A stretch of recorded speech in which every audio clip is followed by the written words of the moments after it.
Gracias por seguir viendo estos vídeos. Yo sé que son densos, estamos intentando mostrar lo que es el movimiento del transhumanismo y cómo este pensamiento filosófico va realmente en paralelo a diferentes movimientos, tanto en el aspecto físico, científico, médico, artístico de la nueva era y de la nueva religiosidad aún del nuevo cristianismo. Es una serie de puntos que cuando intentamos seguirlos sale a la imagen una imagen que realmente es monstruosa, pero que nos ayuda a ver cuál es el plan, la agenda del mismo diablo para el tiempo del fin que estamos viviendo. Un tiempo del fin que la Biblia define como peligroso, visceral, realmente feroz. Un tiempo del fin en el cual la Biblia nos dice que el amor de muchos se enfriará. Un tiempo del fin que estamos viviendo ahora donde habrá una gran influencia del mundo espiritual, del ocultismo, de la demonología y que, tristemente también decir, implica que la iglesia cristiana dejará de ser lo que hasta ahora había sido para convertirse en un neocristianismo.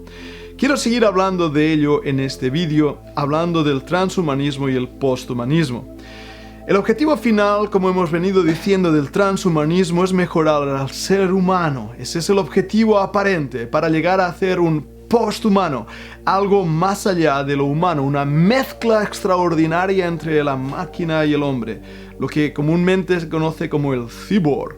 Ahora bien, esto implica que el transhumano sería un humano en fase de transición hacia el posthumano. Sería un sujeto con mejores capacidades que un humano normal, pero que no ha alcanzado la realización completa.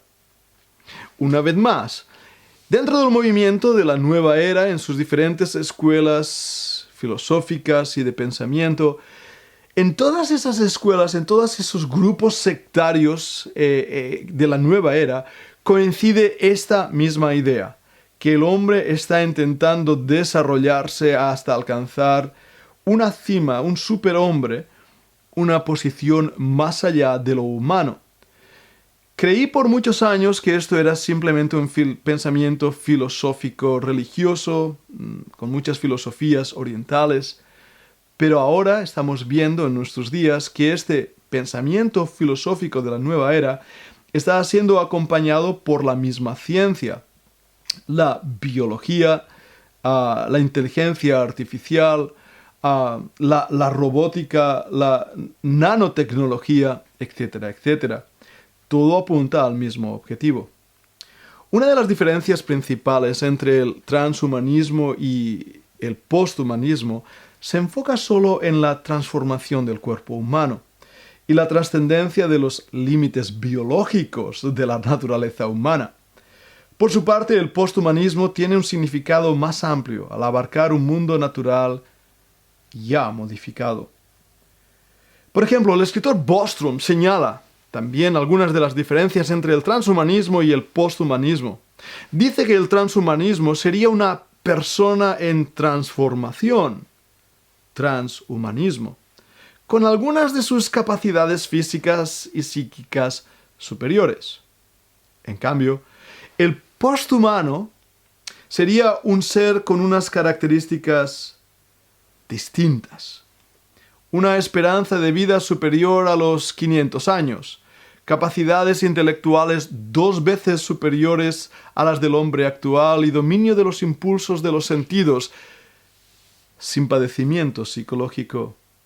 Al fin y al cabo, las máquinas no tienen sentimiento, ¿verdad? Una de las ideas difundidas por el posthumanismo es la posibilidad de depositar o transferir una persona a avatares orgánicos o robóticos. Este proceso es lo que se ha llamado mind uploading, la capacidad de transferir una conciencia a un ordenador. Una vez más, películas como Avatar nos muestran esa conexión entre un ordenador, un robot y la mente humana. Ciencia ficción hoy, pero como alguien dijo, la ciencia ficción de hoy es la ciencia del mañana. los objetivos que vemos en algunas de estas películas es realmente objetivos reales. Creo que Julio Verne, uno de mis autores favoritos cuando era niño, era un gran lector de la ciencia de su tiempo y por eso pudo desarrollar algunas de sus novelas, de las cuales incluso hoy en día podemos sonreír al leerlas, como Un viaje a la luna, 20.000 leguas de viaje submarino, etcétera, etcétera. Pero Julio Verne es uno de los primeros escritores que ven el potencial de la ciencia de su tiempo en convertirse en una realidad que deja de ser ciencia ficción. Yo creo francamente que el transhumanismo no es ciencia ficción, es ciencia buscando cómo ser aplicada a la vida cotidiana. ¿Recordáis mi reloj? Lo mencionaré más de una vez, porque es necesario que veamos cómo la ciencia forma parte de nuestra tecnología diaria. Nos hemos acostumbrado tanto a ella que lo vemos casi natural, forma parte de nosotros. ¿Pero de verdad lo es? La megadata, los datos que salen de nuestros ordenadores a través de internet, de nuestros teléfonos móviles, cuando estamos teniendo una conversación y hemos dado permiso a esas pequeñas máquinas que registren nuestras conversaciones, que graben nuestra voz, que tomen nuestras fotos, etcétera, etcétera, nos hemos abierto totalmente a formar parte del ciberespacio, del mundo cibernético. Estamos ya formando parte de esa mente superior, de esa cantidad de megadatos que está transformando la mentalidad del hombre y la capacidad del hombre hacia un mega humano, hacia un Homo Deus. Vamos a ver algunas cosas interesantes. La agenda del transhumanismo se apoya en importantes avances científicos. Biotecnología, nanotecnología, tecnologías de la información y ciencias del conocimiento. Estas líneas de investigación han permitido generar materiales industriales de mayor resistencia, la creación de nanorobots, aún aplicaciones en la medicina y en las operaciones, tecnologías, proteínas para cambiar enfermedades y otros mecanismos para potenciar las capacidades cognitivas, medicaciones, química. Aparentemente todo ello es bueno, ¿verdad? Decimos, yo mismo a veces bromeo, fui operado de un cáncer de colon, y en mi patología descubrieron que tengo un gen llamado el Lynch, es un gen que muta. A veces bromeo diciendo que yo soy un mutante porque tengo un gen que muta. Así que yo doy gracias a Dios por los médicos, la ciencia que permite que hoy en día yo todavía siga vivo.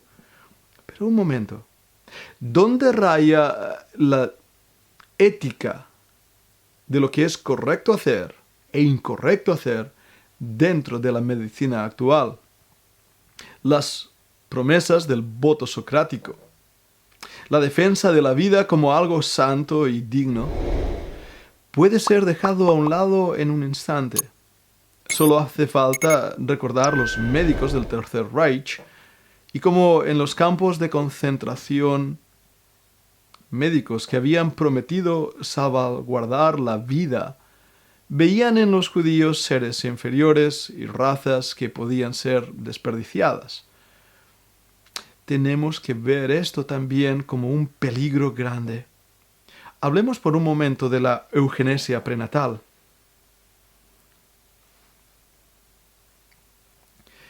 La eugenesia prenatal implica la selección de seres humanos sin defectos desde antes de nacer. El movimiento sostiene que es válida la eliminación de los que presentan patologías.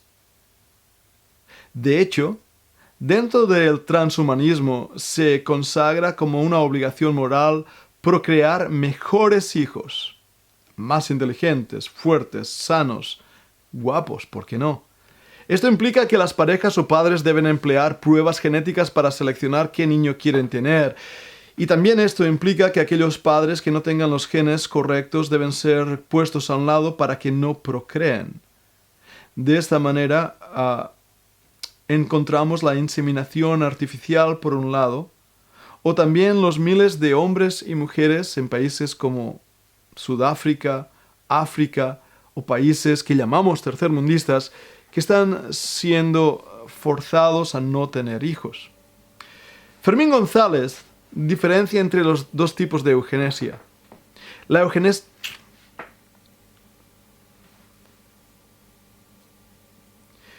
Podemos distinguir en dos tipos de eugenesia. La eugenesia negativa consiste en eliminar los fetos que presentan patologías a través de un diagnóstico prenatal. En la eugenesia positiva se mejora al niño por medio de ingeniería genética. De esta forma se posibilitará la identificación de genes que expresen características deseables, por ejemplo, color de ojos, estatura, peso, inteligencia. Se trata de construir el mejor hijo posible. Ahora, por otro lado, aquellos bebés que tengan algún tipo de discapacitación física o psíquica deben ser desechados. Hablemos de la nanotecnología molecular. Esta línea busca activar distintas capacidades del cuerpo humano, especialmente el cerebro, con la introducción de microchips. Se trata de un procedimiento similar a las microprótesis auditivas y ópticas. Muchos la han usado y muchos las están usando. Pero demos una vuelta más a este tornillo. La nanotecnología promete brindar la herramienta más poderosa, ya que permitiría incorporar nanomáquinas en el organismo para mejorar continuamente. Para los transhumanistas esto tendría dos aplicaciones: la terapéutica y la que potencia el cuerpo humano y sus actividades. La nanotecnología está siendo ya usada en operaciones médicas, cirujanos están utilizándola, pero también en el ejército. Con todo lo que está pasando en este tiempo del año 2020 y 2021 y las ideas de chips siendo implantados por ciertas vacunas, nos abre realmente nuestros ojos a un escenario de terror, básicamente. ¿Quién sabe si no podemos nosotros mismos ser tratados como nuestro perro, nuestra mascota? Yo tengo un perro, es un samoyedo, y ese perrito tiene un chip en su oreja, con su fecha de adopción, sus vacunas, etcétera, etcétera. ¿Quién nos dice que el día de mañana nosotros mismos no llevemos chips? O como ya está pasando en algunos miembros del ejército, que llevan un chip incorporado a ellos para ver su posición y su estado de salud. Un control desde la distancia que hace que esa persona que ha recibido un chip se convierta simplemente ya no en un humano, sino en una máquina de matar. ¿Es eso ciencia ficción? No, eso es realidad. Hablemos también del uso de fármacos para la mejora física. Una vez más, todos estamos de acuerdo que un analgésico va a ser de gran ayuda para mi dolor de cabeza. ¿Pero es esto a lo que nos referimos? Otro de los caminos que plantea es la incorporación de fármacos para mejorar a la especie. La idea es mejorar el rendimiento físico y el bienestar emocional. En este último aspecto se habla de drogas que influyan en los mecanismos neuronales para disminuir el impacto de las experiencias negativas, o píldoras de personalidad que modificarían limitaciones como la timidez. El uso de la droga es algo antiguo. Si hablamos de el LSD o de otras drogas sintéticas, seguramente todos nosotros nos opondríamos por las implicaciones éticas, morales de estos fármacos. Sin embargo, estamos a bien aceptar fármacos que inhiban o cambien nuestro comportamiento y ya estamos acostumbrados a ellos cuando niños que dicen tener el síndrome de hiperactividad reciben una pastillita para modificar su comportamiento. Pero ¿quién no nos dice a nosotros que los fármacos, una vez más, sean usadas para modificar no solo el comportamiento, sino aún la manera de pensar del individuo. Es un campo muy peligroso éticamente. Y regresando a las Escrituras, encontramos ya en la Biblia que la brujería, por ejemplo, está muy unida al uso de ciertos componentes químicos, drogas, fármacos, es la misma palabra, una con una connotación negativa, una droga, fármaco con una connotación positiva. Pero el uso de esencias estupefacientes o de medicamentos era muy unido en el Antiguo Testamento también a la conexión con el mundo espiritual. En mi opinión, muchas de las personas que se han drogado o que han estado bajo el efecto de las drogas han encontrado en ese momento una puerta abierta al mundo espiritual, al mundo de las tinieblas. Y el transhumanismo, conocedor de esto, está utilizando también los fármacos para abrir una puerta hacia un estado de conciencia superior. Una vez más, la nueva era conecta con esas realidades. O la misma realidad virtual. ¿Recordáis mi maquinita del tiempo? Mi maquinita de realidad virtual. No cabe duda alguna que mi respuesta emotiva a lo que yo veo crea en mi cuerpo cierta respuesta bioquímica hacia efectos que no son reales, pero que para mi cuerpo lo son.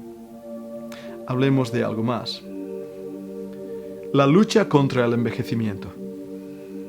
Otra importante línea de investigación es la prolongación de la esperanza de vida gracias a la detención del envejecimiento celular, a pesar de que la temporalidad es una característica intrínseca de la materia viva. Los transhumanistas opinan que puede superarla. Por ejemplo, a través de la crioconservación, con la esperanza de poderla devolver a la vida en el futuro. Ahora, la definición del ser vivo es aquel que nace, crece, se reproduce y muere. Pero la idea de la criptoconservación o crioconservación, perdonad mi cambio de palabra, la crioconservación, que ya se está aplicando, intenta desmentir esto. Al fin y al cabo, si el hombre es una máquina o es un ser no espiritual, el mecanismo físico puede ser despertado y la máquina puede ser recuperada, pues no creen en la eternidad. Ahora, ¿qué nos dice Dios? La Biblia nos recuerda y nos dice que el hombre va a vivir unos años y debido al pecado va a fallecer. El Salmo nos recuerda que contemos de tal manera nuestros días que traigamos al corazón sabiduría.